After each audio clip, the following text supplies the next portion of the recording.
Ya, Mas, selamat pagi, siang, atau malam kepada Bapak Ibu dosen yang sedang melihat video saya kali ini. Baik, video saya kali ini adalah untuk memenuhi tugas besar 2 untuk mata kuliah Bahasa Indonesia yang dipandu atau diajarkan oleh Bapak Dadi Waras.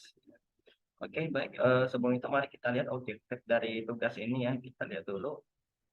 Nah, di tugas 2 ini, tugas besar 2 ini, mohon maaf, kita diminta untuk membuat rekaman video yang berisi aktivitas presentasi ilmiah. Presentasi yang disajikan tidak harus di hadapan hadirin audiens para pendengar. Perjanjian presentasi mahasiswa berdasarkan topik makalah yang sudah dikumpulkan. Urutan penyajian presentasi meliputi latar belakang, pembahasan, simpulan, dan saran. 8 sampai 10 slide minimal ya. Daftar referensi presentasi diletakkan di akhir salin dia. Oke, baik. Mungkin tanpa berapa lama lagi, mari kita lihat videonya. Oke, di sini saya akan mulai presentasinya ya. Oke, sebelumnya berikut yang akan saya presentasikan topiknya yaitu cara musik berbahasa Indonesia menambah kecintaan akan bahasa Indonesia. Oke, yang dibuat oleh saya sendiri, Rio Nicholas Reynaldo, dengan NIM 4151910159 ya. Oke, baik, kita mulai dari latar belakang ya. Latar belakangnya itu bisa dilihat di sini. Awal mulanya menurut filsuf Yunani terkenal yaitu Aristoteles, musik adalah sebuah curahan kemampuan tenaga penggambaran di mana hal tersebut berasal dari gerakan rasa dalam satu rentetan nada atau melodi yang memiliki irama. Nah, jadi mungkin di sini yang harus kita garis bawahi adalah sebuah curahan ya, kemampuan tenaga penggambaran di mana hal tersebut berasal dari gerakan rasa dalam suatu rentetan nada atau melodi yang memiliki irama. Berarti ya musik ini tidak jauh halnya dari irama lah ya, dan juga kemampuan tenaga penggambaran. Jadi bisa dibilang curhatan kemampuan kita, misalkan emosi seperti ya emosi sedih, senang, gembira, kecewa, dan seterusnya. Nah, itu emosi yang ada di manusia bisa dicurahkan melalui musik ini ya. Itu maksudnya yang di sini. Dan ada arti lainnya juga, sedangkan menurut dosen senior di Institut Seni Indonesia Yogyakarta, Suhas Jarja memaknai musik sebagai suatu bentuk rasa indah manusia dalam bentuk konsep pemikiran bulat dalam wujud nada dan bunyi yang mengandung ritme dan harmoni serta mempunyai bentuk dalam ruang waktu yang dikenal dengan masyarakat. Nah, jadi sebenarnya musik itu kan sebenarnya curhatan emosi atau tenaga penggambaran manusia lah ya. Nah, tapi dalam bentuknya ada bentuknya nih, dalam bentuknya nada dan bunyi. Berarti ada mungkin bisa dibilang kalau kita itu ya, kita lagi menggambar nih. Nah, itu kan ada barangnya ya, itu gambar itu. Nah, kalau musik itu ya dalam bentuk nada dan bunyi ya. Nah, itu latar belakangnya. Baik. Oke, mungkin kita lanjut saja. Nah, sedangkan bahasa Indonesia merupakan sistem lambang bunyi yang digunakan untuk berkomunikasi oleh masyarakat Indonesia dan juga berfungsi sebagai sarana integrasi dan adaptasi negara yang Indonesia. Nah, ini bersangkut pautnya sama pengertian itu ya, pengertian musik juga. Karena kan kita tahu sendiri musik itu sebagai bentuk penggambaran, nah ya penggambaran manusia dalam mungkin penggambaran tenaga manusia atau emosi manusia. Nah, dan juga dalam bentuk nada dan bunyi. Nah, kalau pengaruhnya Indonesia sendiri, ya bahasa Indonesia merupakan sistem lambang bunyi dong. Nah, itu bersangkut pautnya sama musik, yaitu nada dan bunyi dalam bentuk nada dan bunyi. Sedangkan bahasa Indonesia sendiri memiliki sistem, ya intinya memiliki ucapan atau memiliki bunyi ya, seperti itulah ya, yang untuk berkomunikasi. Nah, itu satu yang paling penting. Kita lanjut. Nah, oke, kita lihat juga pengertian bahasa Indonesia lebih dalam. Bahasa adalah media komunikatif yang dipakai oleh manusia agar selalu berhubungan dengan manusia lain. Dengan menggunakan bahasa manusia, dengan menggunakan bahasa, mohon maaf, manusia bisa menyampaikan maksud, ide, pikiran, dan setiap gagasan agar dipahami dengan makna yang tepat oleh manusia. Oke, di sini maksud di sini kita lebih dalam lagi ya gali bahasa Indonesia sendiri. Jadi bahasa Indonesia itu kita tahu kan adalah bunyi.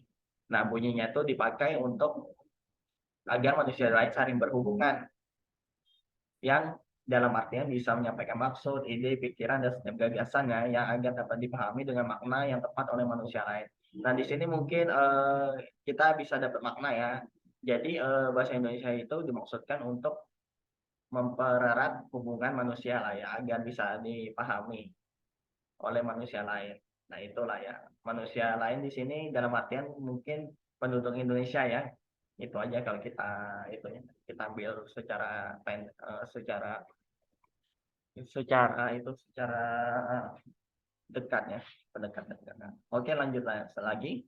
Nah, oke, tadi kan kita sudah tahu, nah sekarang mungkin bahasa Indonesia sendiri itu artinya apa sih? Nah, di sini disebutkan ya, jadi bahasa Indonesia sendiri berarti adalah sebuah cara agar warga negara Indonesia untuk dapat saling menyampaikan maksud dan tujuannya, dan diharapkan dapat dipahami juga dengan makna yang tepat oleh warga negara Indonesia yang lain. Nah, di sini kan saya tadi sudah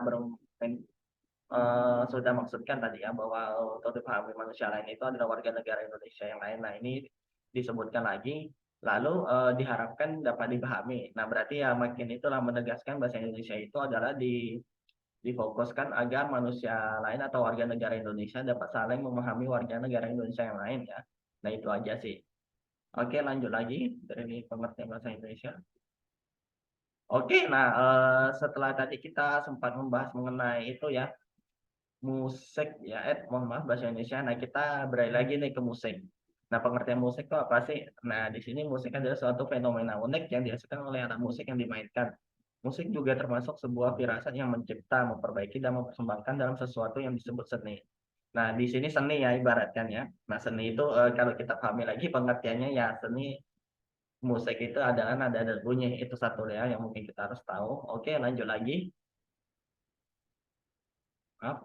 Nah, jadi dapat disimpulkan adalah musik adalah sebagai seni, nada dan bunyi yang mencipta, memperbaiki, dan mempersembahkan yang dapat digunakan untuk tujuan tertentu. Nah, tujuan tertentu ini apa? Ya tentunya untuk misalkan bisa macam-macam sih. Misalkan untuk menyampaikan pendapat, bisa mencurahkan isi hati, bisa me- memberikan semangat, bisa. Nah, itulah tujuan tertentunya. Nah, musik juga digunakan manusia untuk mengatasi kejenuhan dan sarana bukan sarana, ini saya ketik, mohon maaf, rekreasi pada pendengar maupun pencipta. Nah, jadi, yang menarik di sini musik itu tidak hanya untuk yang mendengarkan, tapi untuk penciptanya juga, ya bisa untuk kejenuhan, contoh dengan menciptakan musik, dia dapat mencurahkan pikirannya seperti yang tadi itu ya, emosinya. Nah, untuk pendengar pun ya makin dapat merasakan lagi emosi yang dicurahkan oleh penciptanya ini seperti apa gitu ya, tergantung dari musik itu ya. Oke, lanjut lagi. Nah, faktor, kita kembali ke permasalahan ini ya, ngomong-ngomongnya. Jadi, kan kita udah bahas tadi bahasa Indonesia dan musik itu, dan juga tujuan makalah ini adalah untuk, melihat ya cara musik berbahasa Indonesia untuk untuk, yang berpengaruh agar bahasa Indonesia makin dicintai ya. Nah, di situ sebenarnya kenapa faktor kurang digembaranya musik berbahasa Indonesia ini. Nah, karena sebenarnya ada berbagai faktor juga. Sekarang bisa dikatakan musik berbahasa Indonesia jarang sekali memiliki pamor seperti musik-musik pada era 90-an hingga awal 2000-an. Sebut saja band, band seperti grup band Slank, Sheila on 7, dan Padi, serta penyanyi solo seperti Wake sangat booming di tanah air. Nah, itulah ya. Tidak jarang penjualan album dan bentuk kaset mereka pada zaman itu begitu meledak di pasaran, dan juga banyak yang request lagu mereka di radio. Hampir semua radio pada saat itu menyanyikan lagu hit mereka pada masanya ini. Jadi mungkin ini pergantian era lah ya, kalau di zaman Slang, zaman band Sheila on 7 dan Padi itu, dan ya mereka penjualannya cenderung album gitu, album dan kaset. Nah, dan mungkin pamornya di sini akan dijelaskan di slide berikutnya ya, seperti ini. Nah, musik bentar, oke, sebentar ini kenapa langsung sebentar, oke. Nah, jadi, oke, saya akan sampai di sini tadi. Nah, kenapa mungkin di sini juga pergantian era lah ya, seperti pergantian eranya itu mungkin sekarang udah mendengarkan musik digital dan globalisasi. Nah, ya intinya musik-musik luar negeri itu bisa masuk dengan cepat ke negara Indonesia. Nah, ini cenderung, yang membuat musik berbahasa Indonesia kurang digemari dong. Karena kan ya seperti kita tahu lah ya, untuk budaya-budaya lain seperti K-pop, Hollywood, nah itu sudah marak ya. Nah, itu jadi poin pentingnya di faktor kurang digemari musik berbahasa Indonesia. walaupun data yang itu sih, untuk datanya saya mendapatkan data ya bahwa musik Indonesia itu sebenarnya mungkin masih diminati, tapi mungkin tidak secara itu ya, secara kasat mata gitu.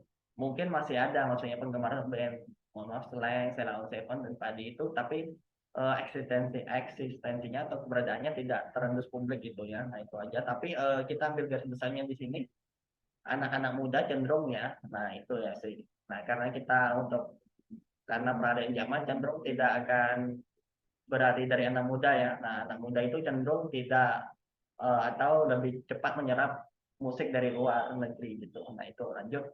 Oke, nah setelah kita tahu tadi apa faktor penguasanya, nah ini musik yang membangun kecintaan akan bahasa Indonesia. Musik memiliki peran yang sangat penting bagi pendengarnya, di mana jika seseorang menikmati musik, maka itu akan menjadi makna sendiri bagi mereka. Nah, jadi sebenarnya ya musik sendiri memiliki makna ya, seperti kita tahu contoh emosi, senang, sedih, kecewa, gembira, dan bahagia. Nah, itu salah satunya makna tergantung. Dan musik juga memiliki makna yang berbeda-beda.